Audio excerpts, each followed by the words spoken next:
ઘણા લોકોને છે ને એવી ટેવ હોય કે ઓલા પાસે એટલું બધું સારું છે તો મારી પાસે કેમ નથી, ઓલા પાસે મર્સિડીઝ બેન્ઝ છે તો મારી પાસે કેમ હોન્ડા સિટી છે, અથવા વેગનાર કેમ છે, ઓલાને 2 માળનું મકાન છે તો મારે કેમ 1 માળનું મકાન છે.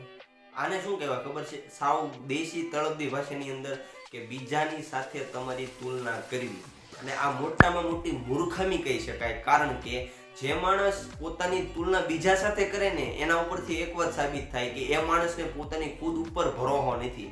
આ કાઠિયાવાડી શબ્દ છે કે કોઈને, જે માણસને પોતાની ઉપર ભરોસો ન હોય ને એ જ બીજા સાથે તુલના કરે કે ભાઈ ઓલો કોન્સ્ટેબલમાં પાસ થઈ ગયો તો હું ફોર્મ ભરું તો આમ શંકા લાગવા માંડે પોતાની જાત ઉપર, પોતાની ઉપર વિશ્વાસ ન રહે કે યાર હું જે કાર્ય કરું છું એ ખોટું છે કે સામેવાળો કરે છે એ સાચો છે.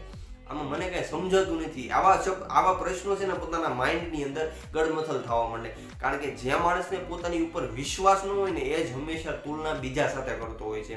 અને એટલા માટે આજના દિવસથી એ શીખીએ કે પોતાની તુલના પોતાની જાત સાથે કરો ને, બીજા સાથે શું કામ કરો છો કે ઈ કોન્સ્ટેબલમાં પાસ થઈ ગયો, ઈ મર્સિડીઝ બેન્ઝ લઈ આવ્યો, ઈ 24 વર્ષે સક્સેસફુલ થઈ ગયો, 20 વર્ષની અંદર એથલીટ બની ગયો, 30 વર્ષની અંદર બહુ મોટો ઉદ્યોગપતિ થઈ ગયો. તમે થાવ ને તમારા ફિલ્ડની અંદર તમે બાદશાહ બનો. મારું કહેવાનું એટલું છે કે તમે તમારા ફિલ્ડની અંદર ટોપ લેવલે જવાની તૈયારી રાખો અને પોતાની જાત ઉપર વિશ્વાસ કરતા શીખો. કારણ કે જ્યાં સુધી તમે બીજા સાથે તુલના કરતા રહેશો ને ત્યાં સુધી તમારી લાઈફમાં તમે કંઈ બહુ મોટું અચીવ ખાસ નહીં કરી શકો. એટલા માટે તુલના કરીને બહુ મોટી મૂર્ખામી છે અને એમાંથી બહાર આવવું બહુ જરૂરી છે આજની જનરેશન માટે.